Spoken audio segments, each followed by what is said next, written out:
ಬಹಳ ಜನ ಹಾರ್ಟಿನ ಸಮಸ್ಯೆ ಇರೋರು ಅಥವಾ ಹಾರ್ಟ್ ಅಟ್ಯಾಕ್ ಆಗಿರೋ ಪೇಷಂಟ್ಸು ಒಬ್ಬಡಿ ಫಾಲೋ ಅಪ್ ಬಂದಾಗ ಒಂದು ಪ್ರಶ್ನೆ ಕೇಳ್ತಾರೆ. ಡಾಕ್ಟ್ರೇ, ನಾವು 6 ತಿಂಗಳಿಂದ ಹೆಲ್ತ್ ಚೆಕಪ್ ಮಾಡಿಸಿದಾಗ ECG ಎಕೋ ಎಲ್ಲ ಮಾಡಿಸಿದ್ವಿ, ಆಗೆಲ್ಲ ನಾರ್ಮಲ್ ಇತ್ತು, ಮತ್ತು ಯಾಕೆ ಹಾರ್ಟ್ ಅಟ್ಯಾಕ್ ಆಯಿತು ಅಂತ. ECG ಎಕೋ ನಾರ್ಮಲ್ ಇದ್ದ ಮಾತ್ರಕ್ಕೆ ಹಾರ್ಟ್ ಅಟ್ಯಾಕ್ ಆಗಲ್ಲ ಅನ್ನೋದು ತಪ್ಪು.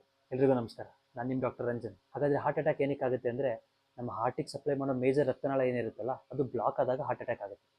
ECG and echo, they give a brief information about the general condition of the heart at that particular point of time.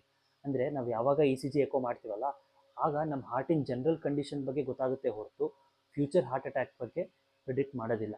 ಈ ECG ಇಂದ ನಮ್ಮ ಹಾರ್ಟಿನ ಎಲೆಕ್ಟ್ರಿಕಲ್ ಆ್ಯಕ್ಟಿವಿಟಿ ಬಗ್ಗೆ ಗೊತ್ತಾಗುತ್ತೆ. ಅಂದರೆ ರೀಸೆಂಟ್ ಹಾರ್ಟ್ ಅಟ್ಯಾಕ್ ಅಥವಾ ಹಳೆ ಹಾರ್ಟ್ ಅಟ್ಯಾಕ್ ಬಗ್ಗೆ ಗೊತ್ತಾಗುತ್ತೆ ಹೊರತು ಫ್ಯೂಚರ್ ಹಾರ್ಟ್ ಅಟ್ಯಾಕ್ ರಿಸ್ಕ್ ಬಗ್ಗೆ ಗೊತ್ತಾಗೋದಿಲ್ಲ. ಅದೇ ಥರ 2D ಎಕೋ ಮಾಡಿದಾಗ ನಮ್ಮ ಹಾರ್ಟಿಂದು ಪಂಪಿಂಗ್ ಕೆಪಾಸಿಟಿ ಮತ್ತು ವ್ಯಾಲ್ವ್ ಫಂಕ್ಷನ್ ಬಗ್ಗೆ ಗೊತ್ತಾಗುತ್ತೆ ಹೊರತು ಮೇಜರ್ ರಕ್ತನಾಳಗಳ ಬ್ಲಾಕೇಜ್ ಬಗ್ಗೆ ಗೊತ್ತಾಗಲ್ಲ.